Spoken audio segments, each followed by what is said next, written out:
suggest or train your team with recruiting online?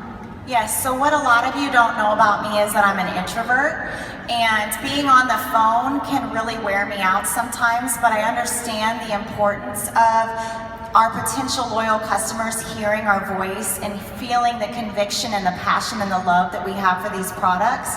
And so what I love about Facebook is they have the voice memo option. And what a great way to be able to communicate with somebody. My favorite thing to do is when I have somebody that's just skeptical about whether or not the wraps work, is that when I let them hear my voice and I say, girl, you know what, I was totally skeptical too. I tried these wraps just to prove that they didn't work, and it worked. And now I have this amazing booming business because of it. You're transferring your belief to your potentials right there. And so I feel like that is a really, really great way that you can expand your loyal customer base. Thank you. It's an excellent tip. Kara, I had the same question for you. Let's talk about how you recruited. You built to ambassador pretty quickly as well, so I'm excited to hear your tip. So the most important thing that I try to remember is to focus on your potential customer. There's nothing worse than messaging someone and saying, I need 2 more customers. You know, imagine if you got that message from someone, I need this, I need this. So whenever I post or whenever I talk to someone in person, I'm always thinking, am I telling them what I need, or am I helping them with what they need? And one of the ways I do this is I might post something about message me and I will do a consultation for you and select the best products to meet your needs. Or why don't you fill out this questionnaire and I'll get to know all about you and I can pick out the products that are really going to help you. When people message me, questions can be really easy and fun. It can be something like, you know, how do you eat? Do you eat healthy? What are your exercise habits like? And when they answer those 2 questions, that's going to tell you about our lifestyle, our greens, our system. You know, that's going to give you those selections of products for them. And then you could ask them something like, what are a couple of things that you love about your body, and what are a couple of things that you want to improve? And same thing about your skin and your hair. What are a couple of things you love? What are a couple of things you want to improve? And then the best way to end that questionnaire is to make sure you ask them, what's your budget like for products like these? And when do you want to start using them? Okay, and shout out to my double diamond Jessica Euler for those ending questions. Because when you know that they have a budget of some set amount and they want to start using the products tomorrow, you've got that in the bag and you're able to close that deal. So I love that. Asking a question at the end is so important because you keep that conversation going. Like, the worst thing you can do is say, okay, here's my link, let me know.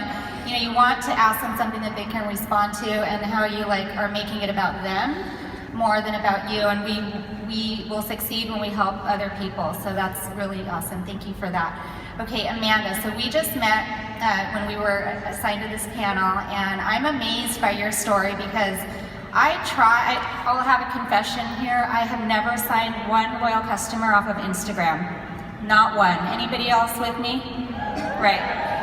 So when you told me that you built to ambassador on Instagram, I want to know exactly what you're doing. So please share a tip with the group here. Well, when I joined this business, I was a police officer home on leave, so I didn't have a warm market. My friends and family, they thought I was insane. So I had to look to my cold market, and at the time that was Instagram. So the most important tips I can give you for Instagram is you've got to be personal. You've got to build relationships and make friends. And I tell my team, Instagram is your commercial. So when someone goes to your page, they should be able to see right into your life. They should be able to see, do you have kids? What are you all about? What is your story? And then you start talking about products. And another thing is you've got to become a product of the product. So this doesn't mean showing belly pictures every single day. You want to showcase all of the products. So one day maybe I take a selfie of drinking the greens, and the next day I'm going to showcase our skincare line. And I always want to make sure I have our products somewhere in my picture. Maybe it's sitting on the counter if I have a picture of my children. So it's really about just being consistent. The best advice I can give on Instagram is you've got to stay consistent. It's something you have to do every single day. Awesome. Consistency is so important. And then we'll talk now about offline. Okay, so what if the internet went away tomorrow, God forbid, right? Don't worry, John Eric, it's not going to happen.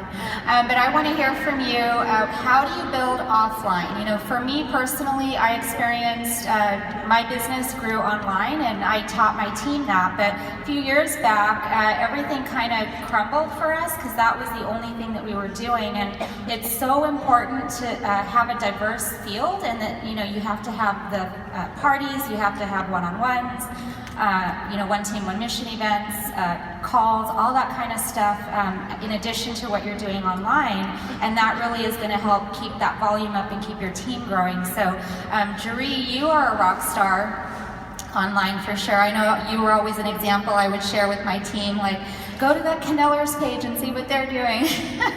And I want to know, though, it's not a lot of people know this about you, but you actually didn't really start online. So can you share how you built your business offline? Yes, so whenever I first got started in this business, like I said, I tried that first wrap and I saw results, and I saw immediate value in becoming a distributor. And it wasn't because I wanted to hurry up and make a bunch of money, it's because I wanted to be able to get my product for free. Because contrary to popular belief, the Army really doesn't pay that well. And so I really wanted to be able to afford my products, and then if we paid off a little bit of debt, then that was going to be great too. And so I did tons and tons of one-on-ones. Like I said, I'm a stay-at-home mom. Whenever my baby was sleeping and the other two were doing school, we invited people over, actually put 50-some wraps, I think it was 52 wraps, on people that first month. And I was able to do that because every time I put one wrap on somebody, I built value into the loyal customer program. And what's amazing about that is that you're going to be able to collect those wrap rewards. Well, I was turning those wrap rewards over super fast, making that $75 profit, and I think we went Emerald the first month and I made just $800 in wrap cash that first month. So no excuses. You talk to those potentials about being a loyal and you'll sign them up and you can run your business for free. Awesome, thank you so much. That's a lot of people to wrap. Wow. All right, Kara, I have the same question for you. Tell us, how do you recruit, build your leads, work on your hundreds list offline? So I try to see an opportunity in every single situation. A party does not have to be a formal get-together. If someone asks you to bring a dish for an event, whatever you're doing, a family get-together even, make some cookies and add Profit, and bring your bag of Profit so everyone can see your recipe. Bring the energy drinks. You know, when I'm at a grocery store, for example, I'll be digging in my big purse for my wallet, and I'll take my box of wraps and I'll set them on the table, or I'll hand it to the cashier and say, here, can you hold this while I look for my wallet? I have my clothes on every day. I mean, there is an opportunity in every single situation. That's awesome. I'm going to do that. All right, same question, Amanda. So you built quickly on Instagram, but what if that went away? What do you do now? Well, the other thing about me is I was an extreme couponer before I joined this, super extreme. And I always find the value in everything. So I think oftentimes our Blitz cards get forgotten about. And that is a coupon, and don't forget that. So a big tip is always have them with you, and laminate one and wear it around your neck. Find a sparkly lanyard, they sell them at the dollar store, and I always had that on. I had it hanging off of the stroller or hanging off of the diaper bag. I had the magnet on my car, and I would stick some Blitz cards in the magnet so people could take one as they walked by. So using those Blitz cards, if you want to walk into a salon or a nail place, just walk in and say, hey, it's Customer Appreciation Week, which is every single week. And I wanted to leave some coupons for your employees. Am I able to do that? So really utilize the tools that we have. A lot of people don't know in your eSuite you have printable marketing materials. There's printable Blitz card type things that you can print out if you're just getting started. So don't forget about those. And the other thing is try to sign local people. I didn't have a local team when I joined this because my market was from Instagram, so they were all over the country. So once you start signing those locals and building your team, launch them. Those parties, that is where you're going to build your business. Yeah, I think about myself when I was recruited, it was not through social media at all. My friend Gina sent me a text and she said, dude, come over, I'm gonna wrap you. I'm like, what the heck? Okay, and I went right over there, and she was so excited about this wrap, and so was I with the results, and she basically signed me as a distributor that night, and I signed up just because I wanted to help her, and she was so excited about it, and she talked about me getting some free product. So I want to ask these ladies, how do you, let's talk about what step 5 that, Cammie introduced in the fundamentals. So how do you actually convert that customer, to actually sign up and get the sale? Okay, so I think it's really important not to overcomplicate the loyal customer program and speak language that they're not going to understand. And let's just face it, there's a lot of companies out there that have an auto ship that make it extremely hard for people to cancel, so there's a stigma about it.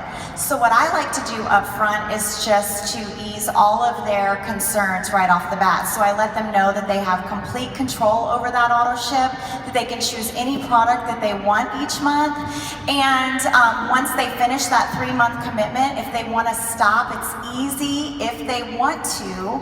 And then I go on to tell them about whatever perks and things that they have. So I think that probably 90% of the time, and again, I use that voice memo option typically whenever I'm talking to people, when they hear that and you take all of it away, it just makes sense to them. It's that who doesn't want to save 40% on products? That's great.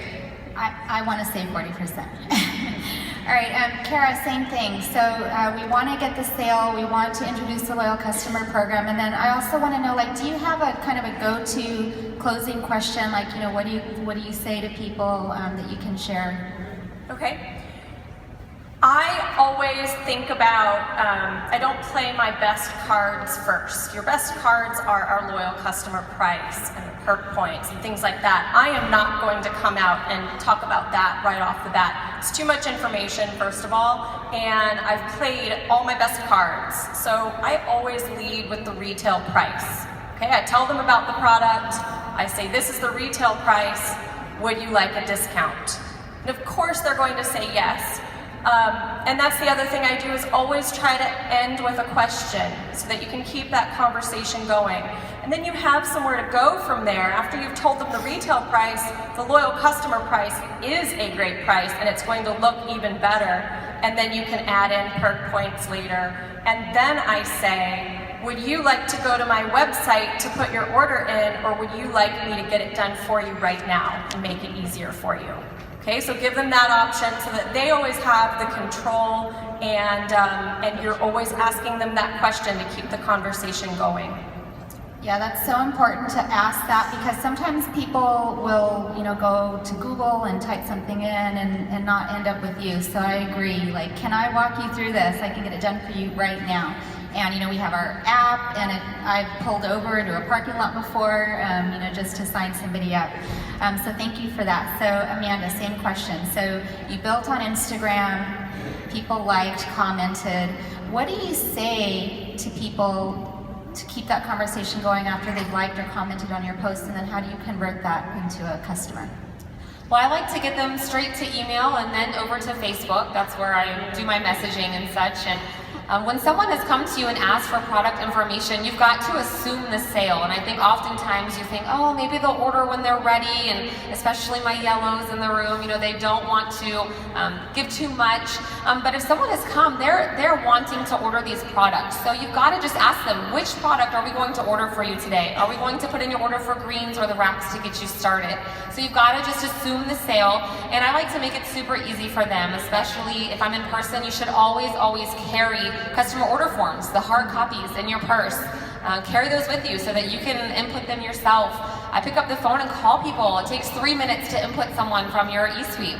So definitely my best advice is to just assume the sale, give them a choice of which products. Don't give them a choice, do you want to sign up today or tomorrow? It's got to happen today. Yeah, I agree with that.